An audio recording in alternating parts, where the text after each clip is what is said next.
Shalom, on the start of Souls by giving no praise to Yahweh, Bahashem Yahushua, Bashem Kakudash, the blondness of the Apostle Great Most, and honors to brothers doing the work of the Most High in truth and in sincerity.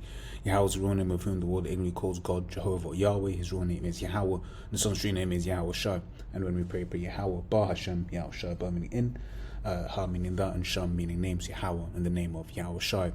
Real quick, there are certain cultures where, when they walk around, they may, wear umbrellas, or like in the public spaces, they'll just be like big nets. What's this word called? Let's say you're at like a place with outdoor dining. They may have the tent type thing. I forget what it's called, right? But in them places they may have lots of those about the place, right? And when you especially on the last bit, just those open places where people can just go and get some shade, right? On the last bit, right? That's because in them places it gets ridiculously hot, right? It gets ridiculously hot, such that people are just like, look, man, I'm just gonna wait here for a couple of seconds, catch my breath, and then I'm gonna keep moving, right? And I say that in context of this precept, right? As the shadow of a great rock in a weary land, right? Because once again, if you have certain cultures in Arabia, certain cultures in Asia, where rather countries, right, where it gets really hot, right, and then the governments have the financial resources to do so, right, they'll have these little places where you can go in and just catch your breath and just like stand in the shade for a little bit to re-catch your breath, if you will, and just to give you a little bit of time before you continue on your journey, right? So imagine just how the circumstances that are there such that you need to do such a thing, right? So once again, it made me think about this particular precept, Isaiah 32, and I'm gonna read it, right? It says, and Isaiah 32:2 says, and the man shall be as an hiding place from the wind, and a covert from the tempest, right? And when you watch documentaries about fishermen, right, and when they're out there in the season, you're really like seeing it, and you're like, wow, right? For them finding a covert, it's like, oh, right? But those are times when it's just like, this is bad. Like we need some kind of shelter, some kind of safety, right? It says, as rivers of water in a dry place, and as the shadow of a great rock in a weary land. So just a place where you stay out in the sun, you go and cook, you go and potentially get heat stroke, right, and get KO'd, right? But then you see that shade, that shadow, you go and then you just right, just great relief from imminent peril and imminent danger, right? Which is what basically these women are going to be going through, right, in these last days. In fact, I wasn't going to read it at first. I want to jump down to verse 9, right? It says, rise up, ye women that are at ease, hear my voice, ye careless daughters, give ear unto my speech. Many days and years, right, shall ye be troubled, ye careless women, for the vintage shall fail, the gathering shall not come. Tremble, ye women that are at ease, be troubled, ye careless ones, strip you and make you bare and gird sackcloth upon your loins, right? So this is talking about how right now a lot of these women are in these positions of just things are good, right?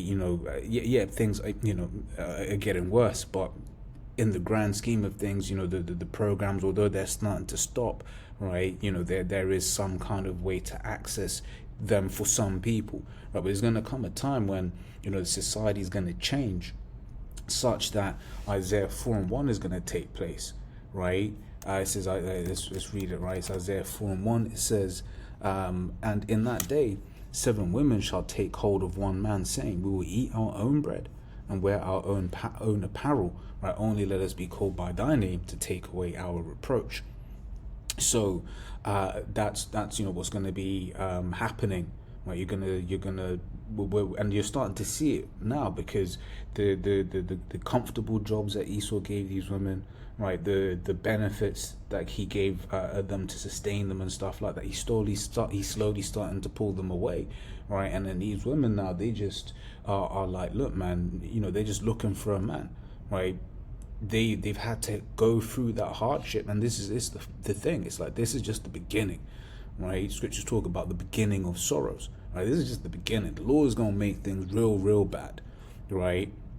Because when you come back and you're looking, at these, especially like from a tempest, right, and then like a weary land, or waters in a dry place, right? Imagine, you've been in the desert, and then you find some water, right? You're thirsty, and then you find some water. You go, that's a real sense of relief, right? That's a real sense of relief, right? Because of what? Imminent danger. And that's what is is about to come up onto this world, right? The scriptures speak about, the perils that the Lord is going to bring, in these last days, right? Scriptures refer to it as the time of Jacob's trouble. Let's jump into that. It's Jeremiah 30:6. It says, "Ask ye now and see whether a man doth travail with child." Right. So if a man's going, in these last days, going to be travailing, how much more so these women? Right. It says, "Wherefore do I see every man with his hands on his loins as a woman in travail, and all faces turn into paleness? Alas, for that day is great, so that none is like it. It is even the time of Jacob's trouble, but he shall be saved out of it." Right. So we're coming up into the time of Jacob's trouble. Right, and for at that point, right, and then leading up into it, right, these women are going to be getting a reality check, and that those hardwired beliefs that they've had from a young age, right, are going to start being undone, right, which is why even from when you watch a lot of the stuff that we grew up watching, right, a lot of it is straight up wickedness.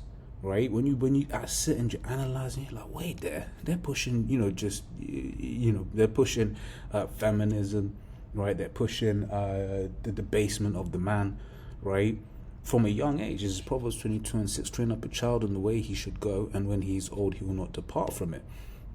Which is why Esau attacks the children in the way he does, right? But one of his main targets, right, because what scriptures refer to them as the weaker vessel, is the woman. Right, that's why you see Esau doing the things he does. So I looked up on the robot. It says, when someone believes something from a young age, how hard is it to rewire that belief? It says rewiring a belief that someone has held from a young age can be very difficult, but it is not impossible. The challenge lies in how deeply ingrained the belief is. Right, like for instance, you may meet a woman that has been in the West for like maybe a year or so, right, and then they're starting to really drink that that Kool-Aid, if you will. Right, but then those beliefs aren't really that deep, right? If you tell her to go cook, she'll cook. She may huff and puff about it, but she'll cook, right? How emotionally charged it is, how much it is tied to their identity or worldview, right? And it goes into why it's hard, right? What makes change possible? Point one, right? It's self-awareness, right? And that's what the Lord is going to be bringing in these last days to everyone, right?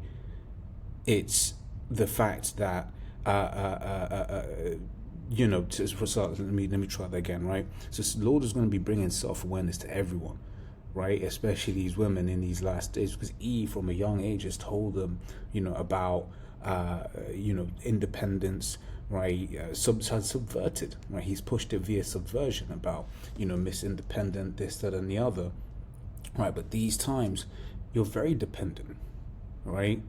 Very, very dependent, and these last days are going to give you that awareness of like, oh snap, I do need a man, right?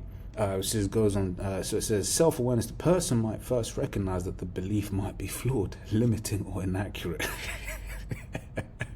I don't need a man, right? But then you got marauders walking up and down, right? You're gonna be like, nah, actually, I do. I need a man to protect me. Right, it says without this insight, change is unlikely. Yeah, which is why this is hard dealing with a Western woman, right? Even if she's a so-called cool Western woman, right? When you observe and do certain of the things that they do, right, you're seeing the wickedness that's in them, right? Especially that Western wickedness, right? But these last days that are about to come, right, are really going to do it, right? So like I said, just a quick one, like I was just, thinking on this, man. Like I said, you get certain countries where, the governments will actually, put out, shade barriers, right, in places for people to get shade, because it actually, in them places, it does get ridiculously hot, right? And then you even see like people just stopping, catching their breath and stuff like that, and then they carry on in their journey. So I was like, I was like, okay, people are really having to do that. That means it gets bad. It gets bad. Okay. Yeah, I mean, that's pretty much the point, man. And that's it. When it gets bad, man, hey, a man's gonna be a shadow, right? It's gonna be like that, yes, as we have read, right? And also, as Isaiah 13, it speaks about, the Lord shall make a man more precious than fine gold, right? So as always, edifying. Till next time, be safe. Shalom.